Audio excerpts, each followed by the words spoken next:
नमस्कार, मैं हूं दिबांजलि मोइत्रा। शिव क्या है?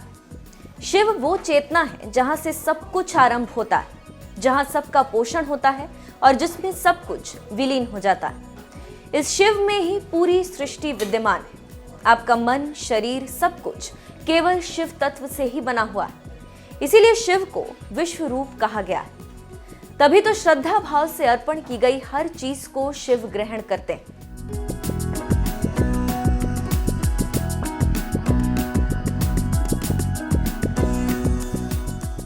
श्रद्धा भाव के साथ उनसे आप जो मांगेंगे वो पाएंगे। यही वजह है बाबा के भक्त उन्हें प्रसन्न करने का कोई मौका नहीं छोड़ते। यूं तो अब महाशिवरात्रि आ रही है, लेकिन उससे पहले पड़ रहा सोम प्रदोष व्रत कई शुभ संयोग लेकर आ रहा है। 14 फरवरी को सोम प्रदोष व्रत में सर्वार्थ सिद्धि योग, रवि योग और आयुष्मान योग का निर्माण हो रहा है। इस दिन त्रयोदशी तिथि को सर्वार्थ सिद्धि योग दिन में 11:53 से शुरू हो रहा है। यह अगले दिन 15 फरवरी को सुबह 7 बजे तक रहेगा। वहीं रवि योग भी दिन में 11:53 से शुरू होगा, जो सर्वार्थ सिद्धि योग के समय तक बना रहेगा। इस दिन आयुष्मान योग रात 9:29 तक है और फिर सौभाग्य योग शुरू हो जाएगा।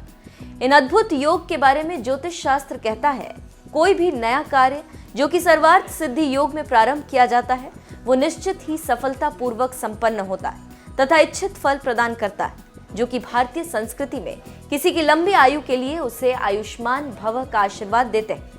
मतलब ये कि इस योग में किए गए कार्य लंबे समय तक शुभ फल देते रहते हैं और उनका असर लंबे समय तक रहता है। इस योग में किया गया कार्य जीवन भर सुख देने वाला होता है।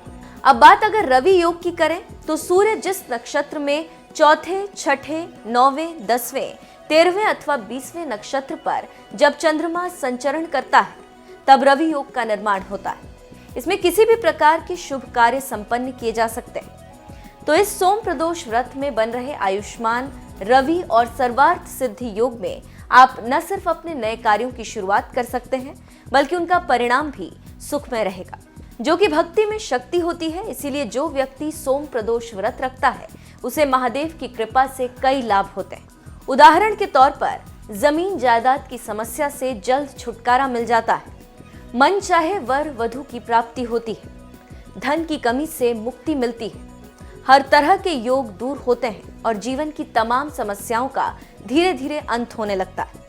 ऐसे में अगर आप भी इस बार सोम प्रदोष व्रत रखने की सोच रहे हैं, तो कुछ ऐसी चीजें हैं जिनका विशेष ख्याल रखना जरूरी है। जैसे प्रातः काल उठकर गुलाबी या हल्के लाल रंग के कपड़े पहने, चांदी या तांबे के बर्तन से शुद्ध शहद भगवान शिव के शिवलिंग पर अर्पित करें। इसके बाद शिवलिंग पर जल चढ़ाएं और 108 बार सर्व सिद्धि प्रदाय नमः मंत्र का जाप करें। ये तो बात हुई व्रत के दौरान किन चीजों का ध्यान रखना जरूरी। अब आइए आपको बताते हैं व्रत की पूजा विधि क्या कहती है। किसी भी प्रदोष व्रत में भगवान शिव की पूजा सूर्यास्त से 45 मिनट पहले और सूर्यास्त के 45 मिनट बाद तक की जाती। सुबह नहाकर स्वच्छ वस्त्र धारण करें। हल्के लाल या गुलाबी रंग का वस्त्र धारण करना शुभ होता है। चांदी या तांबे के लोटे से शुद्ध शहद एक धारा के साथ शिवलिंग पर अर्पण करें। उसके बाद शुद्ध जल की धारा से अभिषेक करें तथा ओम सर्व सिद्धि प्रदाय नमः मंत्र का 108 बार जाप करें। अपनी समस्या के लिए भगवान शिव से प्रार्थना करें। प्रदोष व्रत कथा का पाठ करें और शिव चालीसा पढ़ें।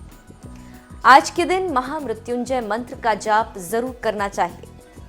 तो इस प्रदोष व्रत सच्चे मन से महादेव की पूजा कीजिए। शिव आराधना से न सिर्फ आत्मिक शांति मिलेगी, बल्कि अंधकार में जीवन प्रकाशमय होगा और मनवांछित फल पाएंगे।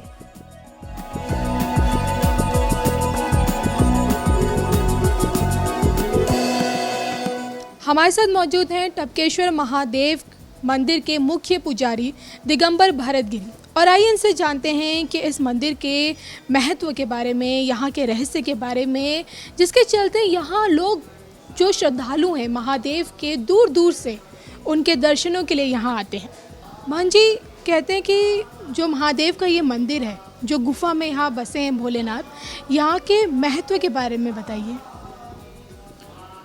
ये प्राचीन आदि अनादिकालीन तीर्थस्थल टपकेश्वर महादेव मंदिर गढ़ी कैंट टोंस नदी किनारे ये स्थित है देहरादून।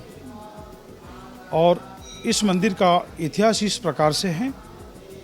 प्राचीन काल में यानी जिस दौरान देवता लोग इस देवभूमि पे जागृत अवस्था में रमण भ्रमण किया करते थे, हम जैसे आप जैसे, उस दौरान देवता लोग इस गुफा में आके भगवान शिव का जो तो ध्यान करा करते थे। जब जब देवताओं पे कोई विपदा आई, कोई कष्ट आया, तब देवताओं ने यहाँ भगवान शिव की शरण ली और भगवान शिव का ध्यान किया। जब जब भगवान शिव की देवताओं पे कृपा हुई, तब भगवान शिव भूमार्ग से प्रकट हुए और देवताओं को देवेश्वर के रूप में दर्शन दिए और अनेकों बार उनका कल्याण किए। ये जो 7 बहरीय नदी है धारा, इस नदी धारा के बीच उस दौरान देवता लोग स्नान संध्या किया करते थे, तो उस दौरान इस नदी का नाम भी देवधारा रहा। देवताओं के बाद इस गुफा में ऋषि लोग आए और ऋषियों ने यहाँ आके तपस्या की, क्योंकि ये देवताओं की देवभूमि है और ऋषियों की तपोभूमि है उत्तराखंड। तो ऋषियों ने यहाँ तपस्या की। उनकी तपस्या से प्रसन्न होके भगवान सदाशिव ने उन्हें भी भूमार्ग से प्रकट होके तपेश्वर के रूप में दर्शन दिए और अनेकों बार उनका भी कल्याण किए। उसी दौरान महाभारत की दोनों सेना के कुलगुरु आचार्य द्रोण पूरे हिमालय वर्ष का भ्रमण करते हुए वो भी इस गुफा में आए, क्योंकि हिमालय वर्ष में जब वहाँ पे तपस्या कर रहे थे, हिमालय में थे, तो 4 रास्ते के बीच में एक कुटिया, एक आश्रम हुआ करता था हिमालय में। तो द्रोण रात्रि को उस आश्रम में पहुँचे, तो वहाँ के जो ऋषि राज थे, तो जो भी हिमालय में प्रवेश कर रहे हैं ऋषि लोग, उनको मार्गदर्शन किया करते थे इस मौसम में इस रास्ते से जाना उचित है या अनुचित है, तो जानकारी दिया करते थे। तो सबको दी और सभी ऋषि लोग उठ के अपने अपनी कुटिया में विश्राम के लिए चले गए। लेकिन द्रोण कोने में और उनकी पत्नी माँ कृपी दोनों एक साथ बैठे हुए। उसके बाद वो ऋषि राज ने उन्हें बुलाया कि हे द्रोण, थोड़े समीप आओ, हमारे निकट आओ।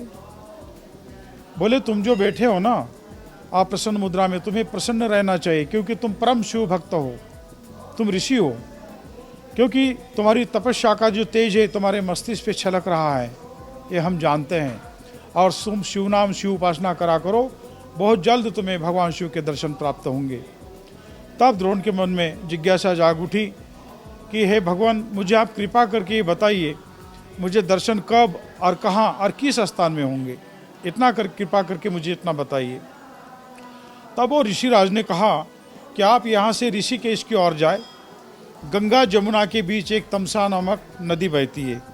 उस नदी के किनारे भव्य और दिव्य गुफा है। पूर्व काल में वो शिवलिंग देवेश्वर के नाम से जाना जाता था, लेकिन आज वर्तमान वो तपेश्वर के नाम से जाना जाता है। आप उस गुफा में जाएं और वहाँ जाके तपस्या करें, तुम्हें भगवान शिव के दर्शन वहीं होंगे और तुम्हारा मनोरथ भी वहीं पूर्ण होगा।